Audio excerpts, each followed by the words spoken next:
Oh man, how about that preseason game? Great performance. How'd you guys do? Actually, I was pretty confident. I turned mine off at halftime. I'm pretty sure we won, though.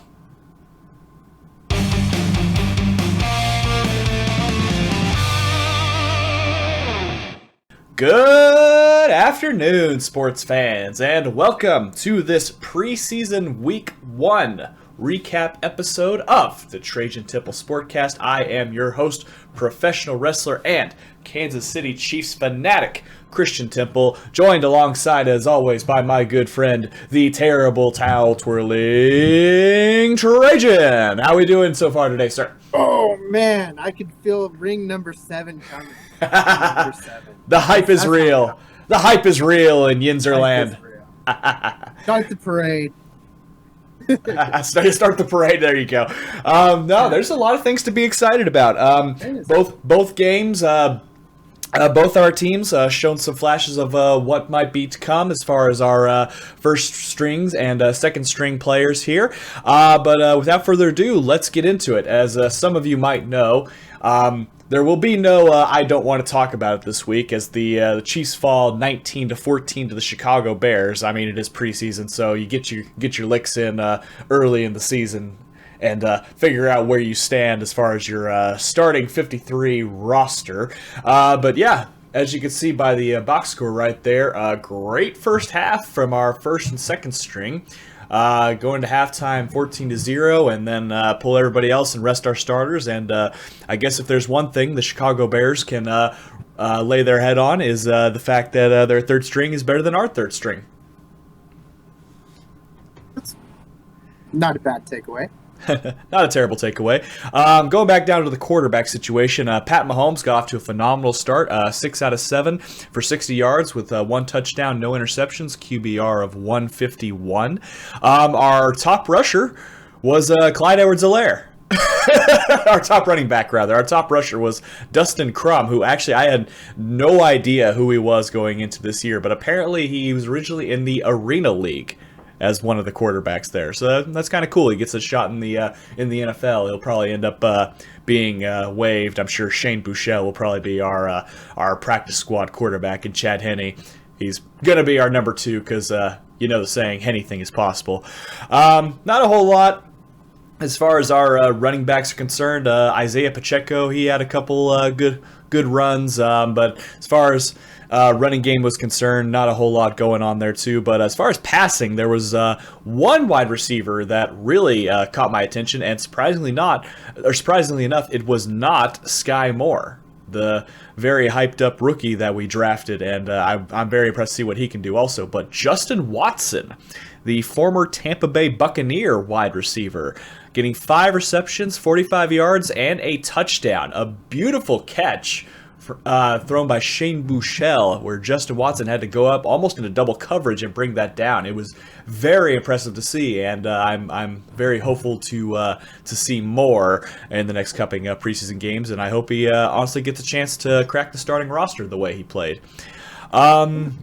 Moving down to defense, there were a couple good things that I saw. There's a good amount of sacks there. Chris Jones getting 1, Juan Thornhill with the sack, and George Karlaftis, our Greek first-round draft pick, getting a sack. It was exciting to see him get in the backfield and take down Justin Fields. Got 2 half sacks by Malik Herring and Taylor Stallworth, and also a sack by Nasir Grier. As the winner of the best name competition. Deion Bush had the most tackles total for our team with, Leo Chanel had 6, and Deion Bush had 5. The reason I brought up Deion Bush is because he's a former Chicago Bear, so I thought it was kind of funny is the former Bear had the most tackles against his old team. But no, Leo Chanel, an undrafted free agent that we picked up, he's been showing some promise too, so got some second and third string players trying to make their case for the starting roster. The only other thing I will say, then I'll let you chime in here too. We will not have to worry if Harrison Butker goes down with injury, because boy oh boy, Justin Reed was perfect on the day, 1 for 1 for extra points. Obviously no field goals attempted by Kansas City, but yeah, extra points. Justin Reed won and Harrison Butker won. So I feel pretty good about our special teams. Well, I'm going to keep that soundbite for later on in the year when your backup kicker misses your chances in that game. You're gonna hold that over But my head, huh? but we really know who the true star of this week one game was. I mean, we can talk about all those players, but it was Kenny freaking Pickett. Oh my gosh, he's a stud. It's the third string, but he was a stud. Anyways, we'll start out at the beginning. Mitchell Trubisky, extremely efficient. He was 4 for 7, but he did lead a 90-yard drive for a touchdown that first drive. So very efficient with the ball, was decisive, scrambled when he needed to, had some movement. Second drives kind of sputtered out around the 50 there, but yeah, no, overall pretty impressive. We had offense in this game, which we haven't been able to say much about the Steelers. Well, then our first team defense, minus quite a few players, but our mostly first team defense, I guess I should say, did stop him. They dropped him to make a punt. The first two possessions. And then we got the old Mason Rudolph comes in. And, you know, he kind of started a little shaky. He got sacked. He fumbled. But ultimately, he pulled it together. He shows, obviously, he's been there longer. He knows the playbook. He showed that efficiency and did a beautiful throw to George Pickens. And, oh, my gosh, this guy is a stud. He didn't stay in that long. They pulled him pretty early. That kind of shows where they're thinking he's going to be in the depth chart. But George Pickens, everything from training camp has hyped him up, and the first look at him has not disappointed. Gosh, just an amazing catch right in the corner of the end zone. Almost Super Bowl-esque moment there from Ben Roethlisberger. But yeah, no. So then we get into the third quarter. That's where Kenny Pickett takes over, and gosh, he was efficient. He scored 2 touchdowns. One of them a game-winning drive. Did have a sack where he could have probably forced something out of there, turn it over on downs, but extremely efficient. He didn't have a drop until an incomplete. That was 11th pass. And so he looked very good. The crowd was going wild. I mean, could you imagine not only playing there in college, but then that's your pro home field? I mean, that's not something you see too often. That's not something you see too often. It's crazy.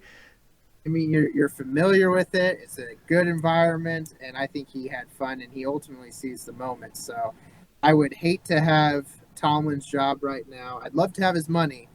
I hate to have his job right now because that's going to be a hard decision there. But defense-wise, I mean, no Cam Hayward, no Minka, no T.J. Watt, and a few other starters out there. That's no excuse. They let him run all over him. I think it was like 150 yards rushing they had in total, which is not something that we want to see this early on. We had problems with that last year. We were good against the pass, but just the run game was terrible for us last year. So we need to tighten that up, but ultimately a lot to build off of, and most of the excitement's from the offense this week. You know, I'm looking at your roster here too, and I can't decide which name I like better, Hamilcard Rashed or Master Teague on your running backs. And actually, that was kind of one of the highlights, too. We had a decent run game. I mean, no Najee in there. Of course, we're not going to risk our prime running back for a preseason game. Get the miles off of him. But they showed some promise there. And if we could get our offensive line humming with a run game, Steelers' offense could be a little dangerous this year. Absolutely, and you mentioned it was a very impressive showing by Kenny Pickett. I mean, you go 11 straight passes without a drop. I mean, that just shows the deadly accuracy that a guy like that can have. So it's something you need at the quarterback position. But as you mentioned, you would hate to have Tomlin's job of having to pick here, but only time will tell. And there's 2 more preseason games to maybe help muster his judgment in the right direction. But speaking of judgment, we are going to be making a judgment call ourselves right now. As you can see, we have the conferences. We have the 3 wild card spots for each conference. Now we will pick the division winners, as if our predictions can't get any worse from the higher and lowers that we did last time, as well as the the win-loss predictions of our respective teams. We're going to take it one step further, and we are going to pick who is going to make the playoffs this year in the 2022 NFL season. So, Trajan, I will ask you first, who do you got as the AFC West champions? Obviously not the Kansas City Chiefs. It's the Chargers. Oh, I didn't see that coming. I mean, you look at the team they got, they added to it. I think Herbert is going to be a lot more decisive this year, and I think your team's going to regress. They may regress, but here's the thing, Trajan. I hate to tell you this, but you have officially had the wool pulled over your eyes. And, I can't say I blame you, because this happens to the NFL Network every single year. You have bought into the hype of the Chargers are going to be this world-beating team, and as soon as you find out Week 10 rolls around and all that too, you see that is not going to be the case. And sure enough, they're going to just trip over themselves and find their way out of the division title. But the more things change, the more they stay the same. And even though there have been some changes to the offense of the Kansas City Chiefs, this shall stay the same, with them being the kings of the West. Now, the only difference is you now have the Trajan seal of approval. So that's all they needed to oh, jeez. That's all they needed to fall off that horse, huh? Well, so I let me... Oh, no, we lost... Oh, no. Cordell take a fall again? Cordell took a fall. He needs better protection. I let me choose your division. I'll let you go first on ours. The AFC North. Well, as I mentioned briefly during our higher and lower segment, I really think the only reason the Ravens were not more competitive last year was because they were the undisputed champions of the Injury Bowl, and I think they shall right that wrong here. I think Lamar Jackson still has what it takes. I still believe that the Bengals, they won't be bad, but I don't think they'll be as great. I think this will be the year of the Ravens as the kings of the North again. The Steelers will put up a hell of a fight. There's just too many question marks right now for me at the quarterback position. We shall definitely see. This could change, we shall see. Will it be Trubisky leading the fold? Will it be Pickett? Will it be Mason Rudolph? Who knows? I don't know. Probably not Rudolph, but I got a 50-50 shot probably on my guess. But yep, I believe the Ravens will end up taking the North this year. I do agree with your point on the Ravens there. They were hit with the injury bug last year. As much as I like to put the Ravens down, they did have that going against them. There's one choice that's clear here. It's the Steelers. They got a known commodity with our quarterback situation. I couldn't even spit that out. But no, I still think the Steelers could find that. They could rally behind this underdog mantra this year. Take it. Taking the North. Very good. Well, who do we have? And I say who do we have because I'm pretty sure we're going to have the same answer. Who do we have taking the AFC East this year? Jets. Of course. The Bills. I mean, gosh, this is an all-star squad. If blind loyalty was out of the question here, this would be my pick for the Super Bowl. I mean, they're just that good. Yeah, I typed in my answer the exact same time you were explaining yours, and that's it's been said by us all off season. The East is the Bills division to lose, and the Patriots, might get a good run for it. The Dolphins have been very busy this off season. They might be a dark horse for it, but for what it's worth, Josh Allen, that offense and that defense, and McDermott at coaching, that's going to be a tall task to ask, and the Bills, I think for sure, are very hungry after how their season ended last year, which makes me very scared to play them this year. But we shall see how it goes. Through it all, I believe the AFC East still belongs to Buffalo. Who are we thinking for the AFC South? This one will be interesting. This one, there's a lot of uncertainty around it. I don't know why we're questioning the Titans as much as they are, but I'm questioning the Titans. I am going to say the Colts take it. I say Matty Ice goes to Matty Ice form, and there's some magic there. Before we started recording this too, I actually have my notes here of like who I'm going to pick too, and one of the ones I thought was going to be a coin flip would be if the Colts even make the playoffs, because I still think it is the Titans' division to lose. You still got Tannehill, you still got Derrick Henry. You may have lost A.J. Brown, but you still got a decent receiving core. The defense has been, was kind of so-so, but it looks like I'm sure they're planning on building back on there. I just don't know if I'm ready to put all the eggs in the Matt Ryan basket yet. He could very well prove me wrong. Jonathan Taylor, obviously, hell of a running back. He could very well carry the team on his shoulders, which he did for several games last year. But I still think the Titans, it may not be by much, but I think they will edge them out for the division title, which now leads us to the first wild card spot. All right, so my first wild card spot, it pains me to write this down, but they're too good. The Bengals. I believe they're going to regress just a little bit. It's a lot easier to be the underdog. A whole lot harder when you have these expectations on you. And I don't know if they're quite yet ready to answer to that. Absolutely.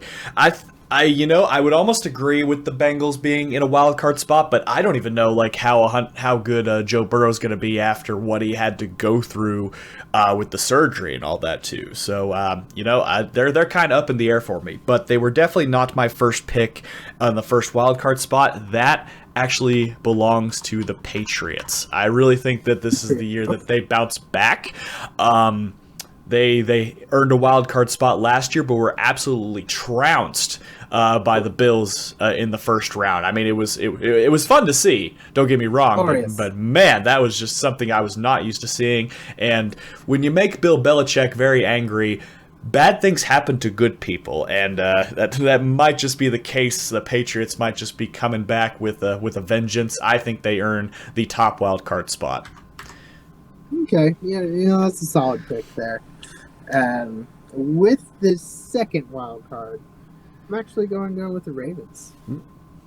We're going to have 3 AFC North teams in the playoffs, and I think they're good. I think they're going to be healthy this year, and I think that's something that they could build on.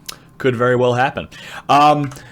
Now, earlier I said I don't believe that the Chargers will take the division, but I do think they do have enough talent. I think they are going to find themselves in the playoffs. They barely missed out last year due to a kind of a a major brain fart by their head coach. I think he'll learn from his mistakes. And as you mentioned, the weapons that they've added, the weapons they already have, I think they will find a way into the playoffs this year. Just not as the champs of the West, but they'll find a way in the wild card.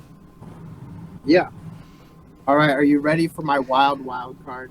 Here we go. What you got? Maybe this isn't as risky as some of the other ones I picked throughout the years we've been doing this together, but pick the Broncos. I think I've been liking what I've seen out of them. They did very well the first preseason game. I know that's not going to say everything about them, but I think that it's an organization that could be hungry enough for a win.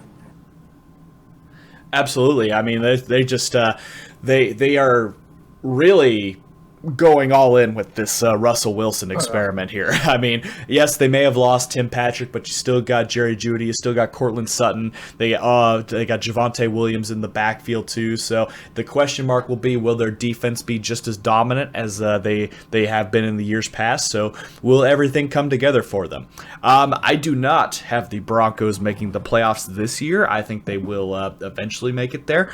My wild pick is none other than another AFC East team, the Miami Dolphins. I think we'll find a way to sneak in here. You got Tua, you got Tyreek, you got Jalen Waddle, and you got a defense that's been on the upswing. I think the Dolphins will find a way in and may just end up playing the Bills in the first round, which would be hilarious to see if the Dolphins can play spoiler to the Buffalo Bills. I'd say I don't think the Dolphins have enough to take the East, but what if that happens? They get to the playoffs, they take on the Bills up in Buffalo, and they find a way to shock the world. But I think this is the year for the Dolphins, which is really going to piss off Brian Flores.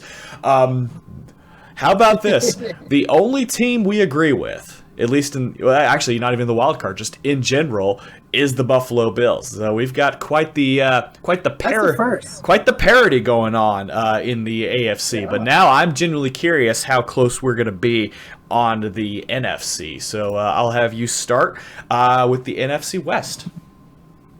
All right, so NFC West, I decided to go with the Rams there.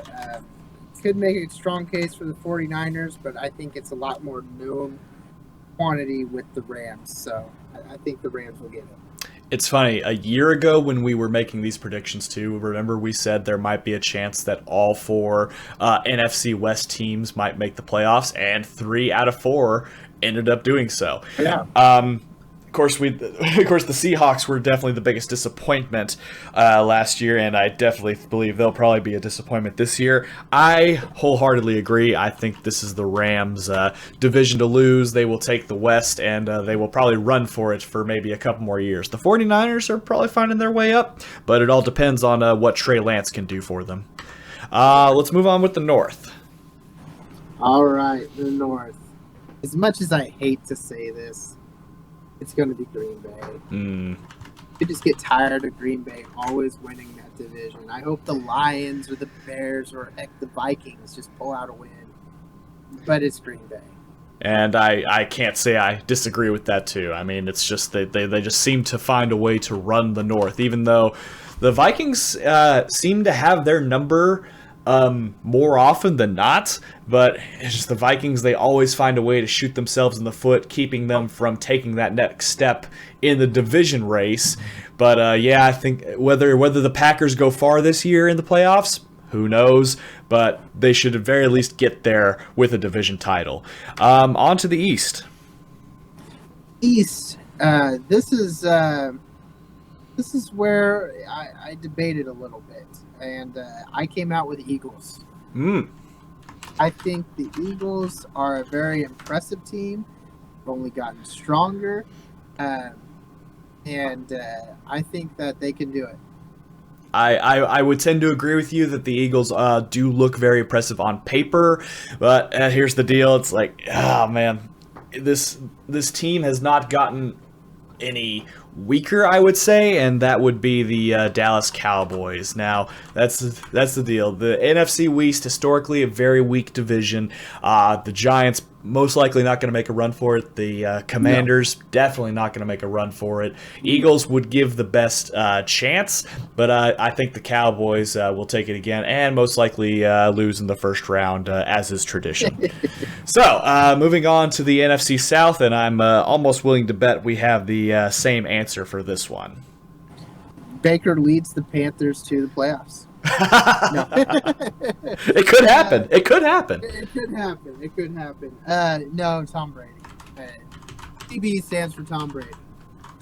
It's the Buccaneers division to lose. Absolutely. That's just you don't really have to really go into too much depth on that. We just know why, based on the fact of who their competition is. But speaking of their competition, who is the division winners' competition in the first wild card spot? All right. So I actually went with Dallas for all the reasons you said. They are a strong team on paper. They just always get in their own way, but I think they're going to be a strong wild card team this year. And it's kind of funny you picked that because my first wild card is the Eagles. Okay, we agree on something, kind of. Kind of, sort of, in an inverse sense of the word, we do. All right. So this is where I add the 49ers into the hunt. I was debating between them and the Rams, and I think they can do that.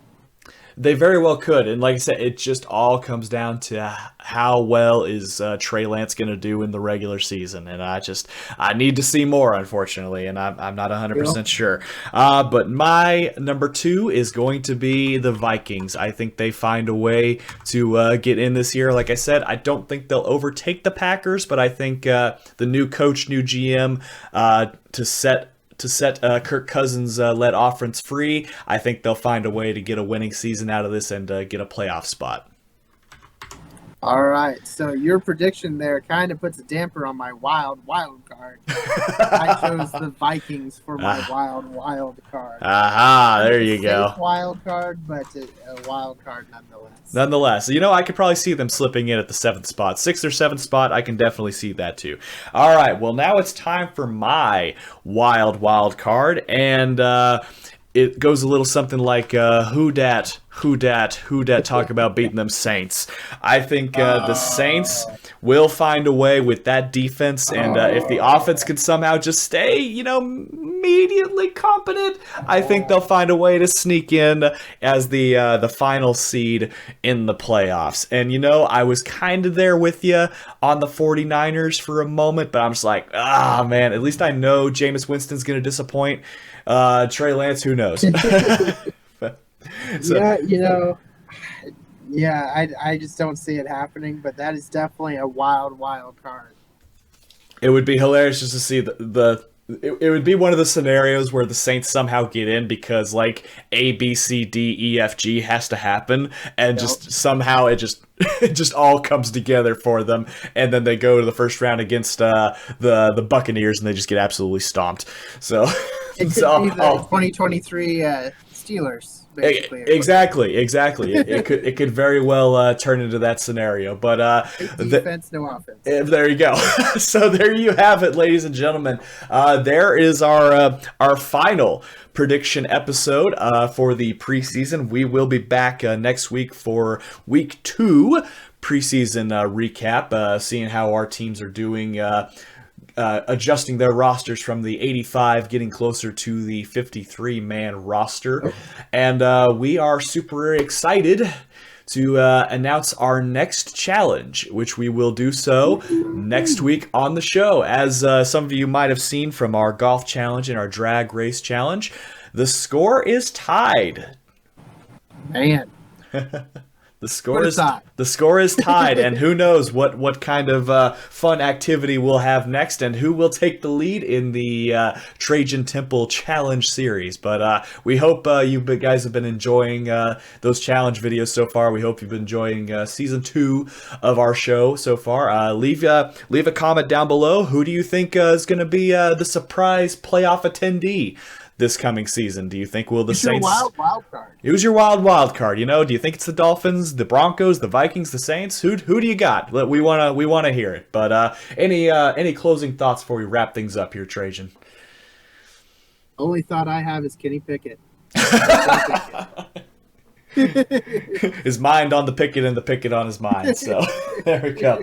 There's a lot of reasons to be hyped in Yinzer land right now. You got a quarterback that can actually move around, so that always helps things. So on that note, thank you everybody so much for watching. Click like if you liked the video. Click subscribe if you really liked it. Tell all your friends, and we will see you next week for the preseason week 2.